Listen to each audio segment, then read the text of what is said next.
What would you do if someone you trusted to help and serve you treated you with utter disrespect, leaving you humiliated in front of dozens of strangers? What if, just hours later, you had the power to change their lives forever? Today, we'll uncover the story of Clara Davis, an elderly woman whose quiet strength was dismissed by a flight crew, but they had no idea who she was or what she would do next. The twist at the end will leave you speechless. Before we begin, where are you watching from today? Let us know in the comments. If you love inspiring stories of resilience and justice, make sure to hit that like button, share this video, and subscribe for more incredible tales. Your support helps us share these impactful stories with even more people. Now let's get into it. The bustling airport terminal hummed with the usual symphony of announcements, footsteps, and the rolling of luggage wheels. Amidst the crowd, Mrs. Clara Davis, an elderly black woman in her late 70s, moved with a quiet dignity. Dressed in a neatly pressed floral dress and clutching a well-worn cane, she approached the boarding gate for her flight. Her eyes, though kind, reflected the fatigue of a long journey. The gate agent barely glanced at her as she handed over her boarding pass. 18C, he said in a monotone voice, pointing her toward the jet bridge. Clara offered a polite smile, though her hands trembled slightly under the weight of her carry-on bag. Inside were her essentials, a book, some snacks, and an assortment of medications she couldn't risk being separated from. As she entered the aircraft, the cool air inside hit her face, a welcome relief from the bustling terminal. She hesitated near the door, glancing at the narrow aisle ahead and the rows of passengers already settling into their seats. Her eyes darted to the overhead bins, most of which were already filled to capacity. "Excuse me, miss," Clara said softly to a nearby flight attendant wearing a crisp uniform and a practiced smile. Her name tag read Megan Cole. "Could you help me place my bag up there? My arms aren't as strong as they used to be." Megan's smile evaporated instantly. She looked Clara up and down, her expression unreadable at first, then tinged with annoyance. "Ma'am, we encourage passengers to handle their own luggage," she said curtly, gesturing vaguely toward the bin. "It's airline policy." Clara blinked, surprised. "I understand, but I really can't lift this. It's heavy for me." Megan sighed loudly enough to draw the attention of nearby passengers. "Fine," she muttered under her breath, though her body language remained stiff. Instead of helping directly, she turned to a younger male passenger who had just settled into his seat. "Sir, could you assist her?" she asked, her tone sharp and transactional. The man, caught off guard, nodded and quickly stood. "Of course," he said kindly, taking the bag from Clara and stowing it overhead. "Thank you," Clara murmured, her cheeks flushing with embarrassment. She avoided eye contact with Megan, who had already walked off without another word. As Clara made her way to her seat, she passed rows of indifferent faces. A few passengers offered her polite smiles, but most were too engrossed in their phones or conversations to notice her struggle. She finally reached 18C, an aisle seat. Lowering herself carefully, she winced as her knee twinged, a painful reminder of her arthritis. Moments later, the captain's voice crackled over the intercom, welcoming everyone aboard. Clara adjusted her shawl and took a deep breath, trying to shake off the sting of Megan's dismissiveness. She glanced out the window at the expanse of tarmac, the sight usually a source of comfort. But today, the warmth of her usual optimism was clouded by the uneasy feeling that this flight might be longer than expected, not because of time, but because of how small it made her feel. Unbeknownst to Clara, this seemingly ordinary flight was about to change the course of many lives, including her own. The airplane had been airborne for just under an hour when Mrs. Clara Davis felt the telltale pang of her condition. The air was dry, and she needed water to take her medication. She glanced at the flight attendant call button above her seat, hesitating for a moment. She disliked drawing attention to herself, but she knew the importance of staying on schedule with her pills. With a quiet sigh, she pressed the button. A soft chime echoed overhead, and she waited patiently, her hands folded in her lap. Minutes ticked by. The attendants moved up and down the aisle, distributing drinks and snacks, yet no one approached her seat. Clara shifted uncomfortably, casting glances at the other passengers who received polite smiles and attentive service. Finally, Megan Cole appeared, her expression blank, but her demeanor radiating impatience. "Yes, ma'am?" she asked flatly, standing just close enough to make Clara tilt her head back to meet her gaze.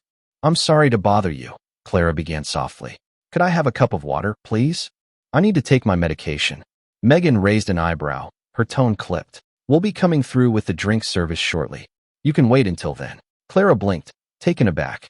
"It's just, I really need to take it now, if it's not too much trouble." Megan interrupted, her voice growing sharper. "I already said we'll be serving drinks soon. I can't drop everything for one person." The word stung. Clara's grip tightened on her cane, her knuckles turning white. "I understand," she replied quietly, her voice trembling slightly. "But it's important for my health." Megan sighed audibly, drawing the attention of a nearby passenger. A man in a suit seated across the aisle frowned as he observed the interaction. Megan noticed him watching and rolled her eyes slightly before turning back to Clara. "Fine," she muttered. "I'll get it." She walked off briskly, returning after what felt like an eternity with a small plastic cup of water.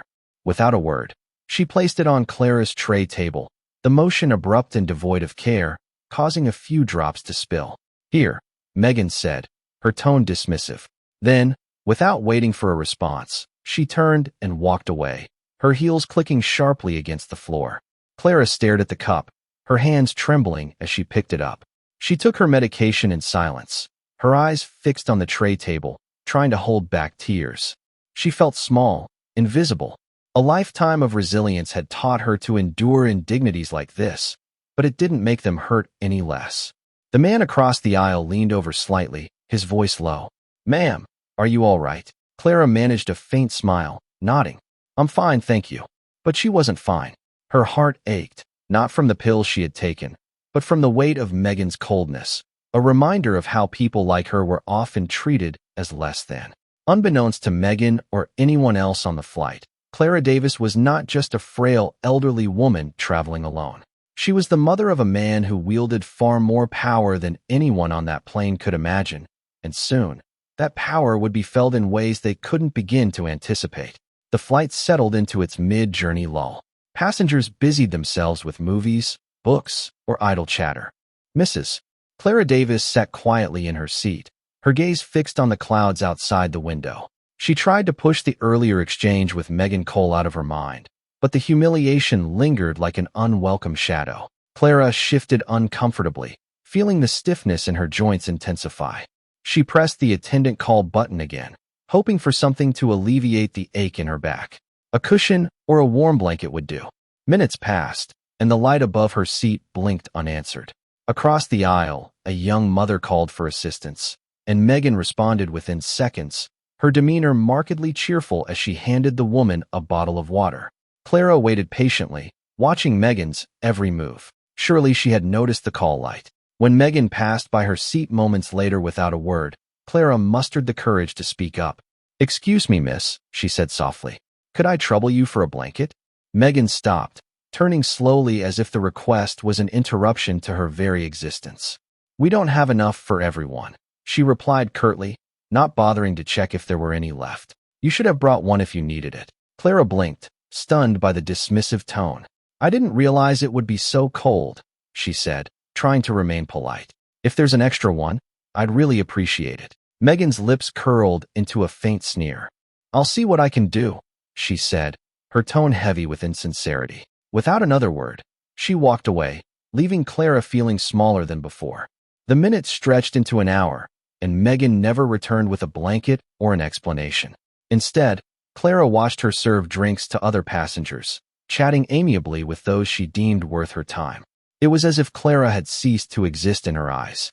Clara's need for the blanket became secondary to the growing ache in her spirit. The flight attendant's behavior wasn't just inattentive. It felt deliberate, calculated even. Every small slight, every delay in service, every clipped word chipped away at her dignity. The final insult came when the attendants began serving meals. Megan stopped at Clara's row, glanced at her, and skipped her entirely, moving to the next passenger without offering her a tray. Clara raised a tentative hand. "Excuse me," she said, her voice wavering. "I believe I was missed." Megan turned with an exaggerated sigh, holding the meal cart steady. "Oh, right," she said dismissively. "What do you want? Chicken or pasta?" "Chicken, please," Clara replied, her tone cautious. Megan slapped a tray down on Clara's table, the contents rattling. She didn't bother to make eye contact or offer the usual pleasantries. "There," she said flatly before pushing the cart forward. Clara's appetite disappeared entirely. She stared at the tray, her hands trembling slightly.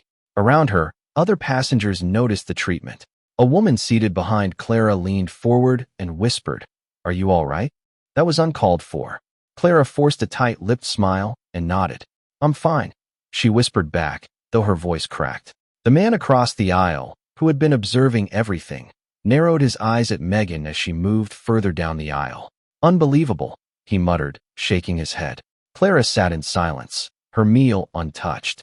She clenched her cane tightly, grounding herself in its familiarity. She had endured far worse in her lifetime, but the sting of Megan's behavior cut deep. Little did Megan know, the elderly woman she so carelessly dismissed had a son who valued his mother above all else. And when he found out what had transpired, the consequences would be swift and unrelenting. The plane touched down with a slight jolt, followed by the familiar screech of the landing gear and the rush of engines slowing to a halt. Around her, passengers shifted in their seats, gathering their belongings in anticipation of disembarking. Mrs. Clara Davis sat quietly, her fingers gripping the handle of her cane, her spirit weighed down by the events of the flight. As the seat belt sign dimmed, Clara reached for the overhead bin to retrieve her carry-on. The cane she relied on made balancing difficult, and the bin seemed impossibly high. She glanced around, hoping for assistance. A nearby passenger, a young man who had watched her struggle throughout the flight, stood up and began to reach for her bag. Before he could lift it down, Megan Cole, the flight attendant, intervened. "Sir, please remain seated until the passengers in front of you have exited," she said sharply, her tone more authoritative than the situation warranted. The young man hesitated, his hands hovering near the bag. "I'm just trying to help her," he replied, gesturing toward Clara. Megan crossed her arms, her posture rigid. "We have procedures, and everyone needs to follow them," she said firmly. Then, with a quick glance at Clara, she added, "Passengers should wait their turn or be prepared to manage their own belongings." Clara's face burned with humiliation. The young man looked apologetically at her before retaking his seat. Megan made no move to assist her, cold indifference unmistakable. Struggling, Clara stretched her frail arms toward the bag. The motion sent a sharp pain through her shoulder, and the bag slipped from her grasp. It hit the edge of the seat and tumbled to the floor, spilling its contents, medication bottles, and a neatly folded scarf, into the narrow aisle. Several passengers turned to look. A murmur of concern rippled through the rows. Megan, standing a few feet away, sighed dramatically, muttering under her breath, "Oh, for heaven's sake." The flight attendant bent down, not to help, but to gather the scattered items with the efficiency of someone fulfilling a tedious chore. She shoved the bottles back into the bag and handed it to Clara without meeting her eyes. "Here," she said curtly before walking away as if washing her hands of the situation. Clara accepted the bag, her hands trembling as she secured it. She felt the weight of the other passengers' gazes, some sympathetic, others merely curious. Her throat tightened, but she forced herself to hold her head high. She had lived a long life of trials, and she would not let this moment break her resolve. Slowly, Clara made her way down the aisle, her cane tapping softly against the carpeted floor, a metronome to her steady determination. She exited the aircraft into the bustling jet bridge, where the cool airport air met her cheeks. Waiting at the end of the bridge was her son, Isaac Davis, his tall frame commanding attention even in the chaos of the terminal. He was dressed in a tailored suit, his polished shoes reflecting the overhead lights. His expression softened as he saw his mother, but his sharp eyes immediately noticed her slumped posture and the weariness etched on her face. "Mom," Isaac said warmly, stepping forward to take her bag. "How was the flight?" Clara hesitated, her lips parting as if to respond, but the words caught in her throat. The weight of the humiliation she endured was too fresh. She shook her head slightly, her voice barely above a whisper. "It's fine, dear." Isaac's brow furrowed. He knew his mother too well to accept her answer at face value. His eyes darted to the bag she clutched and the faint tremor in her hands. "What happened?" he asked, his tone firmer this time. "It's nothing," Clara replied, forcing a smile that didn't reach her eyes. "Let's just go home." But Isaac wasn't convinced. As they walked through the terminal, Clara's silence spoke volumes. Isaac's mind raced, piecing together the subtle clues. The airline logo on her boarding pass caught his eye, and his jaw tightened. If something had happened to his mother on that flight, someone was going to answer for it. By the time they reached the car, Isaac's decision was made. He wasn't just her son. He was Isaac Davis, the majority shareholder of the very airline she had flown on, and by morning, the world of those who had mistreated his mother would never be the same. The drive home was unusually quiet. Isaac Davis kept glancing at his mother from the corner of his eye. The lines of exhaustion on her face told him there was more to her story than she was willing to share. He gripped the steering wheel tighter, a storm of emotions brewing beneath his composed exterior. "Mom," he began gently, breaking the silence as they pulled into her driveway. "I can tell something happened. Please don't keep it to yourself." Clara sighed as she unfastened her seat belt, her movements slow and deliberate. She turned to face her son, her cane resting against the car door. "Isaac, it was nothing I couldn't handle," she said softly. "I've faced worse." Isaac's jaw clenched. "Mom, don't brush it off. I need to know." Clara hesitated, her eyes welling up despite her best efforts. She recounted the events of the flight, the dismissive tone of the flight attendant, the refusal to help, the embarrassment of spilling her belongings in the aisle. Her voice trembled as she spoke, her words a quiet testament to the indignities she had endured. Isaac listened in silence, his knuckles whitening as he gripped the steering wheel. He inhaled deeply, exhaling slowly to steady himself. "Thank you for telling me, Mom," he said finally, his voice calm but carrying an edge of steel. "You didn't deserve that. No one does." Clara placed a hand on his arm, her touch gentle. "Isaac, promise me you won't make a fuss. It's over now." Isaac forced a tight smile, kissing her hand softly. "I'll take care of it, Mom," he said, his words layered with meaning. "Now go inside and get some rest." After ensuring his mother was comfortably settled, Isaac returned to his car. He sat in the driver's seat, his phone already in his hand. His sharp mind, honed by years of leadership in the corporate world, shifted into action. As the majority shareholder of the airline, Isaac knew exactly who to contact and how to make an impact. He dialed a number. After a few rings, a groggy voice answered. "Mr. Davis?" "Good evening," said Peter Stone, the airline's chief operating officer. "Is everything all right?" "No, Peter," Isaac said, his tone measured but icy. "Everything is not all right. My mother just flew on one of our flights, and she was treated with utter disrespect. I need you to arrange an emergency meeting first thing tomorrow morning." Peter stammered, caught off guard by Isaac's clipped tone. "Of course, sir. I'll notify the team. Can you provide details about what happened?" "You'll get the details in the meeting," Isaac replied curtly. "What I need now is for you to ensure that the crew of Flight 267 is present and prepared to answer for their actions." "Understood. Understood," Peter said quickly. "I'll handle it personally." Isaac hung up without another word, his expression grim. He leaned back in his seat, staring out at the quiet street. The airline was not just a business to him. It was a legacy he had worked tirelessly to build, one that represented inclusivity and respect. That his own mother had been mistreated under its banner was an insult he couldn't let slide. As Isaac drove home, his mind churned with plans.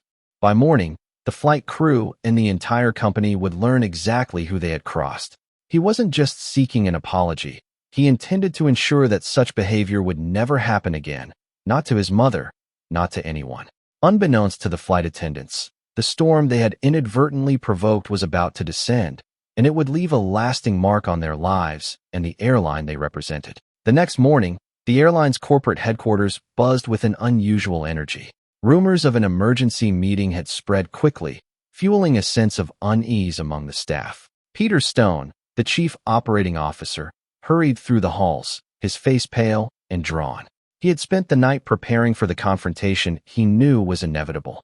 In the executive boardroom, the atmosphere was tense. The flight crew from Flight 267, including Megan Cole, sat at one end of the long table, their expressions ranging from confusion to mild irritation. Megan, in particular, looked defiant, her arms crossed as she whispered to a colleague. "This is ridiculous," she muttered. "I didn't do anything wrong." At the head of the table, Peter paced nervously, glancing at his watch. He hadn't told the crew why they were summoned, only that it involved a high-priority customer concern. The door to the boardroom swung open, and the room fell silent. Isaac Davis entered, his commanding presence silencing even the faintest whispers. Dressed in a tailored navy suit, his expression was calm but carried an unmistakable intensity. He moved with purpose, every step deliberate, as if he owned not just the room but the very air within it. "Good morning," Isaac said, his voice even but firm. He took his place at the head of the table, his sharp gaze sweeping across the room. "Thank you for being here on short notice." The crew exchanged uneasy glances. Megan sat up straighter, her defiance faltering slightly under Isaac's piercing eyes. Peter quickly took a seat beside Isaac, fumbling with a folder of documents. Isaac's hands rested on the table, his fingers interlocked. "Before we begin, I want to clarify something. This meeting isn't just about a customer complaint. It's about an incident involving someone very important to me. My mother." The room froze. Megan's defiant expression shifted to one of alarm. She glanced around as if searching for an escape route.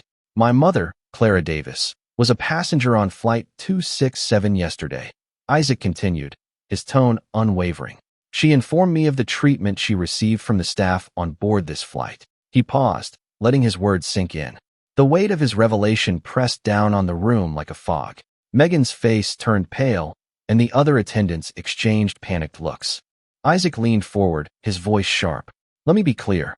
My mother is a strong, resilient woman who has faced more in her lifetime than most of you could imagine. But what she should never have to face is humiliation at the hands of those representing my airline." Peter shifted uncomfortably in his seat, his eyes darting toward the crew. Megan opened her mouth to speak, but Isaac's gaze snapped to her, cutting her off before she could utter a word. "Miss Cole," Isaac said, his tone icy.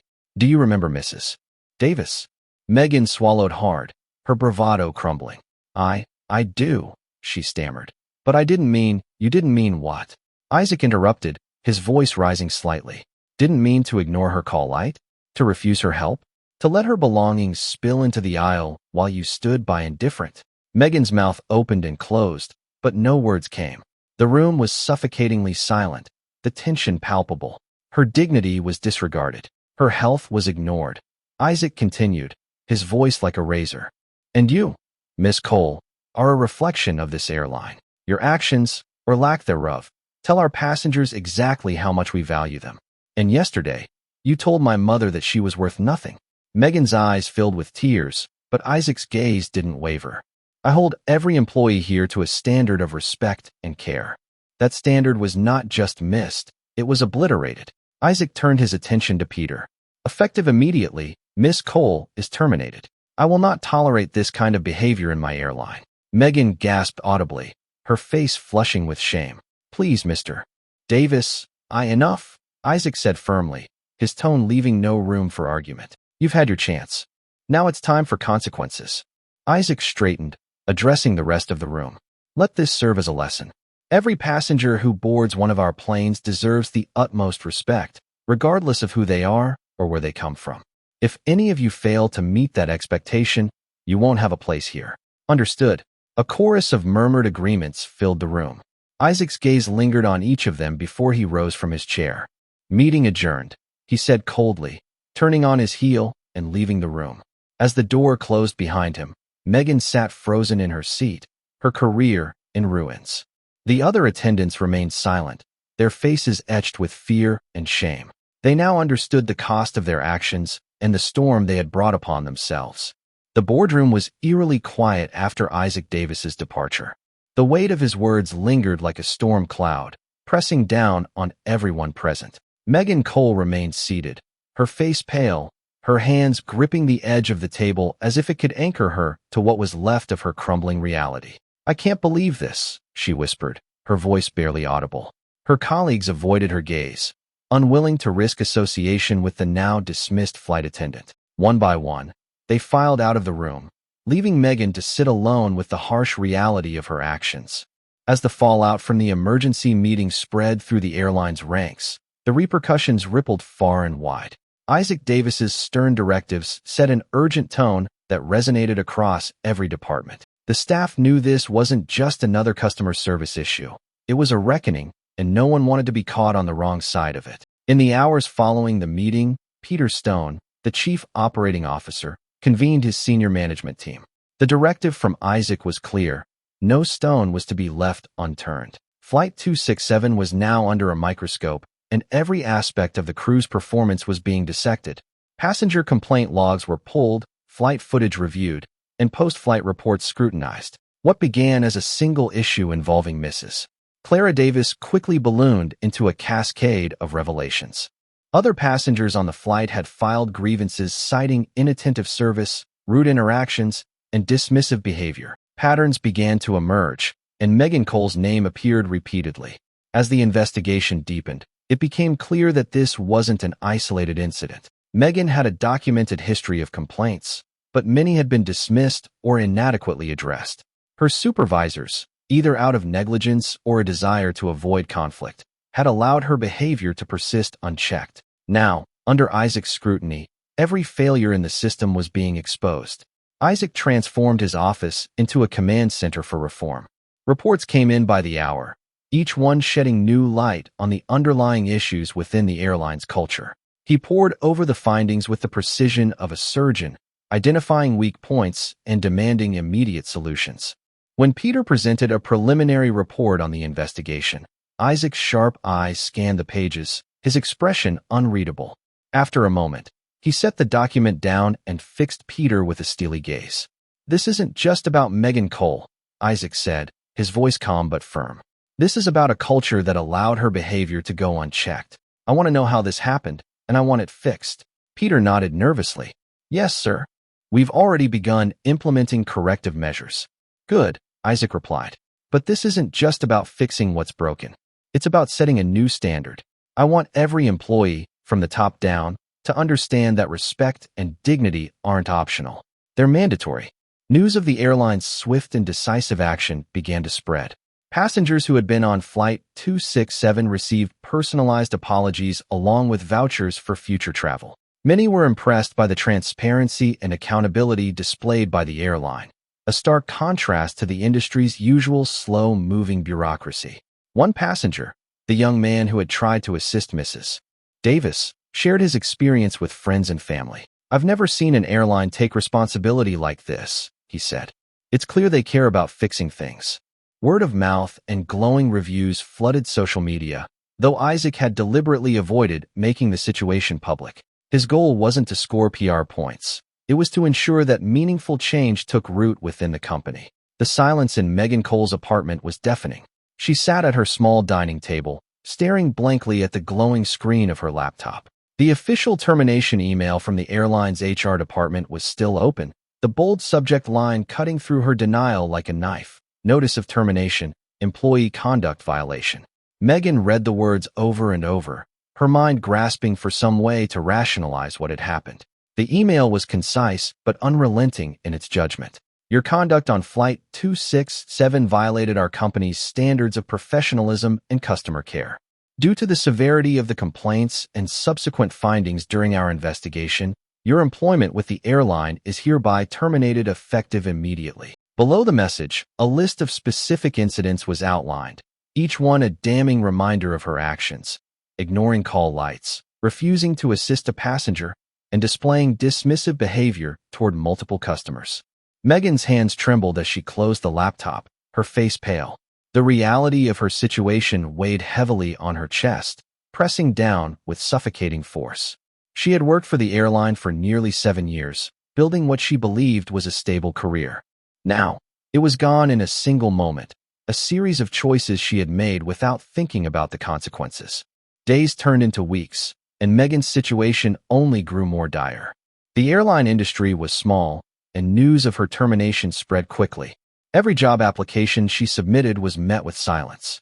Even positions outside the airline industry seemed out of reach. Her name had become synonymous with the very thing companies wanted to avoid: bad publicity. Bills piled up on her kitchen counter, and her savings dwindled rapidly. The vibrant social life she had once enjoyed was replaced by long, lonely nights in her tiny apartment. She avoided going out, afraid of running into former coworkers or anyone who might recognize her. The world around her seemed to shrink, the walls of her life closing in. She spent hours replaying the events of that flight, dissecting every moment, every choice she had made. The arrogance she had once worn as armor now felt like a heavy chain around her neck. One day, Megan sat at her table, staring out the window at the bustling city below. A delivery driver helped an elderly woman cross the street, carefully balancing her bags as he guided her to the curb. The simple act of kindness brought tears to Megan's eyes. She realized in that moment the depth of her failure. She had been given countless opportunities to show compassion, to make someone's day a little easier, and she had squandered them all. Her downfall wasn't just about losing her job. It was about losing sight of what it meant to be human. Megan knew there was no undoing the past, no erasing the pain she had caused. But she also knew she couldn't stay stuck in this place of regret forever. She resolved to rebuild her life, piece by piece, starting with the one thing she had neglected for so long: humility. As she turned back to her laptop, she opened a new tab and began searching for volunteer opportunities in her community. If she couldn't undo the harm she had caused, she could at least start making amends by doing better, one small act at a time. Days after the transformative meeting at the airline's headquarters, Isaac Davis stood in his mother's garden, watching her tend to her beloved flowers. The morning sun bathed the space in a golden glow, and the gentle hum of bees filled the air. Despite her age, Mrs. Clara Davis moved with grace, her hands steady as she trimmed a rose bush. Yet Isaac couldn't help but notice the lingering weariness in her eyes, the scars of the disrespect she had endured. "Mom," Isaac called out gently, stepping onto the patio with a small box in his hands. Clara turned, her face lighting up with a warm smile. "Isaac, dear, what brings you here so early?" she asked, brushing soil from her gloves. Isaac approached, his suit crisp and his presence as commanding as ever. But in front of his mother, there was a softness in his demeanor, a vulnerability he rarely allowed others to see. He placed the box on the table and pulled out a chair for her. "I wanted to bring you something," he said, motioning for her to sit. Clara removed her gloves and sat down, eyeing the box with curiosity. "Isaac, you didn't have to go out of your way for me," she said, though her voice carried a note of playful suspicion. "What's this about?" Isaac smiled, but his tone was serious. "Mom, what happened on that flight wasn't just an insult to you. It was an insult to everything you've taught me about treating people with respect and dignity. I've taken steps to make sure that kind of behavior is never tolerated again." Clara's eyes softened, and she reached for his hand. "Isaac, you didn't have to do all that. I'm just one passenger." "No, Mom," Isaac said firmly, his voice thick with emotion. "You're not just one passenger. You're my mother, and you deserve the best, just like anyone else." He gestured to the box. "Open it." Clara untied the ribbon carefully, her fingers trembling slightly with anticipation. Inside was a sleek leather folder embossed with gold lettering that read, "Lifetime Membership, Skylux Private Jet Services." She opened the folder to find a personalized card with her name elegantly printed beneath the company's logo. Her breath hitched as she read the words, "To Mrs. Clara Davis, a woman of grace, strength, and dignity. This lifetime membership grants you access to Skylux Private Jet Services, ensuring every journey is as comfortable and respectful as you deserve. With love and gratitude, Isaac." Tears filled her eyes as she looked up at her son. "Isaac, I don't know what to say," she whispered, her voice trembling. "This is too much." Isaac knelt beside her, taking her hand in his. "It's not enough," he said softly. "After everything you've done for me, everything you've sacrificed, this is just a small way of saying thank you.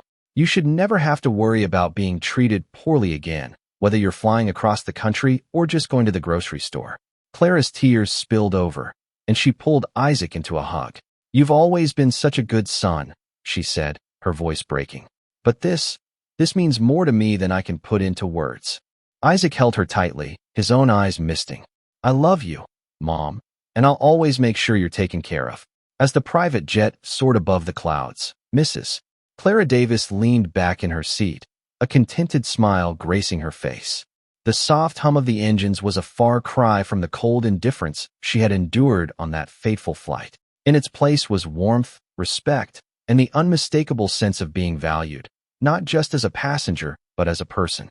As Clara gazed out at the endless expanse of sky, she felt a sense of peace she hadn't known in years. Her journey was no longer one of struggle, but of renewal, a testament to her son's love and unwavering resolve. In that moment, She knew that the dignity stolen from her had been restored, not just for herself, but for countless others who would now travel with the assurance that they mattered. And so, justice was served and dignity restored. Clara Davis's story reminds us all of the importance of standing up for what's right and treating everyone with respect, no matter their age or background. What do you think about Isaac's actions? Let us know in the comments below. If this story inspired you, don't forget to give it a thumbs up, share it with someone who needs to hear it, and most importantly, hit that subscribe button for more powerful stories like this. Thank you for watching, and we'll see you in the next one.